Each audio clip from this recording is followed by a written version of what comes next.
بسم اللہ الرحمن الرحیم۔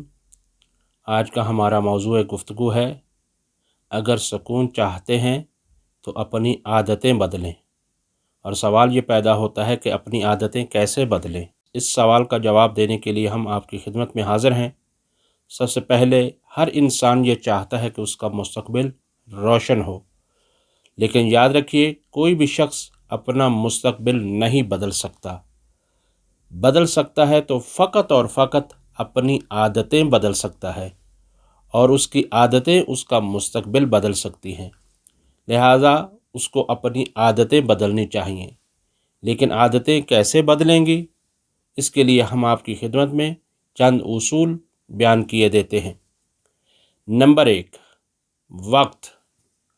وقت کی قدر کیجیے۔ زندگی کا سب سے قیمتی ترین سرمایہ انسان کے پاس اس کا وقت ہوتا ہے، اور زمانہ گواہ ہے، تاریخ اس کے اوپر شاہد ہے کہ وقت کی جس نے قدر کی ہے، وقت نے اسی کی قدر کی ہے۔ لہٰذا اپنی وقت کو اچھے طریقے سے استعمال کیجیے۔ نمبر 2، نظافت اور صفائی کا خاص طور پر خیال رکھیں۔ حدیث مبارکہ میں آیا ہے، النظافۃ من الایمان، صفائی ایمان کا جز ہے، اور یہ ہے کہ اپنے اطراف کو، اپنے ماحول کو صاف ستھرا رکھیں۔ لیکن یاد رکھیے اس کے ساتھ ساتھ باہر ہی نہیں بلکہ اپنے دل کو بھی صاف رکھیں۔ اپنے اندر کوئی بھی ایسی رذائل صفت نہ آنے دیں، مثلا جھوٹ، غیبت، تہمت، کدورت اور دشمنی۔ اور سب سے بدترین جو چیز ہے جو انسان کو پریشان کرتی ہے اور اس بیماری کا سخت علاج ہونا چاہیے، وہ کثافت قلبی ہے، اور ان میں سے حسد ہے۔ حسد ایک انتہائی بری چیز ہے جو انسان کو ہر ایک سے جلاتی ہے۔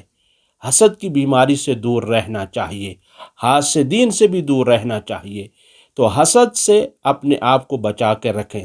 یاد رکھیے صرف سانپ ہی نہیں ڈستا، منفی سوچ بھی انسان کو ڈسا کرتی ہے۔ لہٰذا بری سوچ سے بھی بچیے، اور ہر چیز کی نظافت کا خیال رکھیے، چاہے وہ اندرونی ہو چاہے وہ بیرونی ہو۔ نمبر 3، دوست کیسا انسان کا ہونا چاہیے؟ حدیث مبارکہ میں آیا ہے کہ دوست ایسا بناؤ کہ جسے دیکھ کر تمہیں خدا یاد آنے لگے۔ اور اچھا دوست انسان کو کمال کی طرف لے کے جاتا ہے۔ اگر اچھوں میں بیٹھیں گے تو اچھے کہلائیں گے، اور اگر بروں میں بیٹھیں گے تو برے کہلائیں گے۔ جب دوست بنائیں تو ایسے بنائیں کہ جو آپ کو خدا تک لے جائیں۔ اور الحمدللہ مذہب اہل بیت کی بنیاد ہی اسی بات پر ہے کہ ہم اہل بیت کو اسی وجہ سے مانتے ہیں کیونکہ وہ ہمیں خدا تک لے جاتے ہیں۔ تو یہ ہے کہ ان کے چاہنے والا بنے۔ نمبر 4، نظام الاوقات۔ یہ وقت کی قدر سے ہٹ کر ایک سلسلہ ہے کہ اپنی زندگی کے نظام الاوقات کو معین کیجیے، اس کو مشخص کیجیے کہ آپ کو کس وقت میں کون سا کام کرنا ہے۔ آپ کو پڑھنا کس وقت ہے، آپ کو سونا کس وقت ہے، آپ کو فیملی میں کس وقت دینا ہے۔ اور اگر آپ جاب کرتے ہیں تو جاب تو وقت مشخص ہوتا ہے، لیکن کتنے بجے گھر سے نکلنا ہے، کتنے بجے گھر واپس آنا ہے۔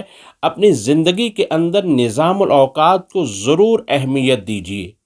اور پھر اسی طرح سے یہ ہے کہ آپ جب نظام الاوقات مشخص کر لیں گے تو آپ کو پتہ ہوگا کہ آپ کتنے مصروف ہیں اور کتنا آپ کے پاس فری وقت ہے۔ لیکن آپ دیکھیں گے کہ دنیا میں آپ نے دیکھا ہوگا سب سے مصروف ترین وہ شخص ہے جس کے کوئی نظام الاوقات نہیں ہے، جس کا کوئی کام ہی نہیں ہے، وہ سب سے مصروف نظر آئے گا۔ کیوں؟ اس کے پاس نظام الاوقات نہیں ہے، وہ اپنے آپ کو ظاہری طور پر ہر وقت مصروف نظر آئے گا۔ اور جب آپ نے اپنا نظام الاوقات معین کر لیا تو پھر اسی کے مطابق اپنی زندگی کو گامزن کیجیے اور اس پر باقی رہیے۔ نمبر 5، محنت۔ عزیزان گرامی، کوئی شخص بھی بغیر محنت کے کہیں بھی کمال تک نہیں پہنچ سکتا۔ کمال انسان کا فطری حق ہے، لیکن اس کمال کو پانے کے لیے محنت درکار ہے، لہٰذا محنت انتہائی ضروری ہے۔ قرآن نے اس کے لیے بھی آواز دی، لیس للانسان الا ما سعی، انسان کے پاس وہی کچھ ہے جس کی وہ سعی و کوشش کرتا ہے۔